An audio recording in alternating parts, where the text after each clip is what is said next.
त्याग कहते किसको है? त्याग मतलब अपने वस्तु का विनियोग करना भी त्याग है, और उपयुक्त वस्तु का आगमन का ही त्याग, वह भी विनियोग ही है, वह त्याग है। आवश्यकता पूरी हो गई, उसके बाद बुद्धि हटा लेना। जावत भ्रियते जठरम तावत सत्वम ही देही नाम, जितने से गुंजाइश चल जाए उतना ही तक ही सीमा रखे। यह बात अपने सबसे पुराने स्मृति और उपनिषद, पहला स्मृति ईशावास्य, पहला ही मंत्र ईशावास्यमिदं सर्वं जदकिंच जगत्याम जगत तेन त्यक्तेन भुंजिता माग्रधा कस्य शुद्धनम। प्यारे भक्तों, ईशावास्यमिदं सर्वम, यह सारा जगत इससे आवासित है, परमात्मा से ढका हुआ है। जत किंच जगत्याम जगत, इस जगत का कोना कोना अणु अणु परमात्मा से परिपूर्ण है। कहीं परमात्मा ना हो ऐसे विचार मन में आए भी ना।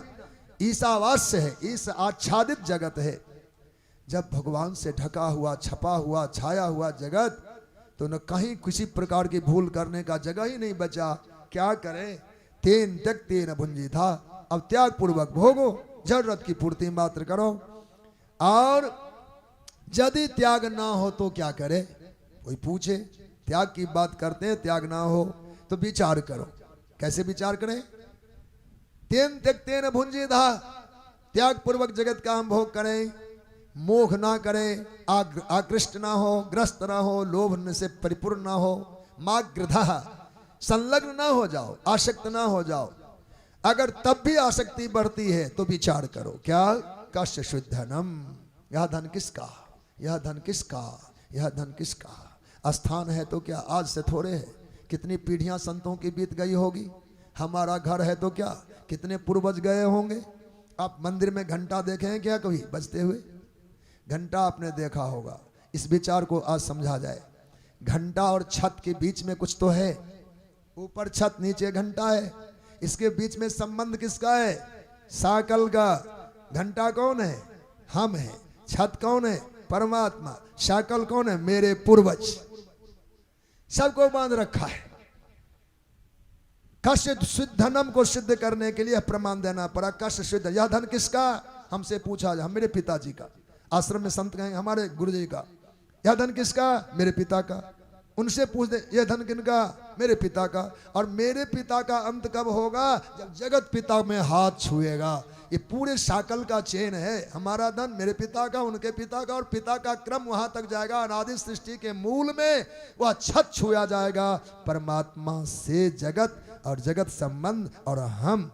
तो जब संपूर्ण भोक्ता गोविंद हैं, भोक्तारम यज्ञ तपसाम सर्वलोक महेश्वरम, जो परमात्मा कह रहे हैं, इसलिए तेन तक तेन भुंजिता।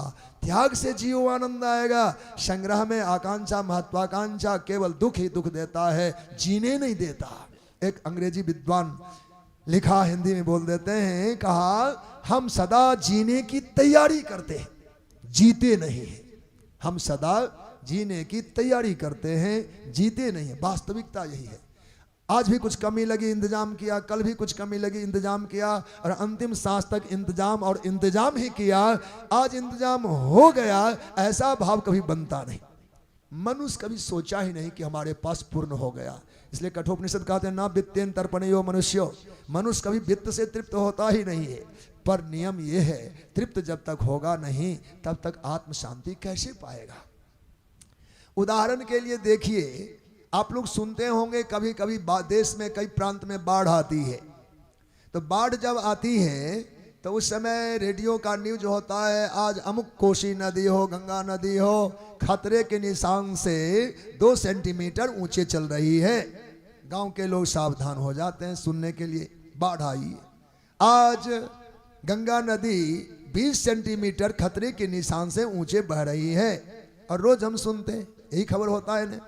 इसका मतलब क्या हुआ? कोई निशान होगा, कोई चिन्हित अंकित स्थान होगा, उससे ऊपर जाने के बाद माना जाता खतरे का निशान। ऐसे गृहस्थी की भी तो कोई सीमा होगी ही, जिस लकीर से कहा जाए ओवरफ्लो हो गया, अब बाढ़ आने वाली है, जीवन को डुबाने वाली संपदा है, उस लकीर तक पहुंचने के बाद ब्रेक लगाना चाहिए कि नहीं? वहां जाकर के ठहरना तो चाहिए ना, कि अब बहुत हो गया, अब बहुत हो गया, बहुत हो गया, अब मौज तो लूटो। अब बाढ़ आ जाएगी फिर क्या होगा? सीमाएं टूट जाएगी, सुख कहाँ मिलेगा? गंगा नहाते नहाते ही ठीक होती है, गंगा घर में आ जाए तो मुश्किल कर देती है। बोलो भगवत्सल भगवान की। जब बाढ़ आ जाए तो मुश्किल पड़ जाए, फिर प्रार्थना अगरबत्ती नहीं होगा, ऐसे संपत्तियां भी विपत्तियां ही बनकर आ जाती है। जब संग्रह की सीमा बाढ़ बत हो जाए, इसलिए संयम से जिया जाए। बोलो नंद नंदन भगवान की जय।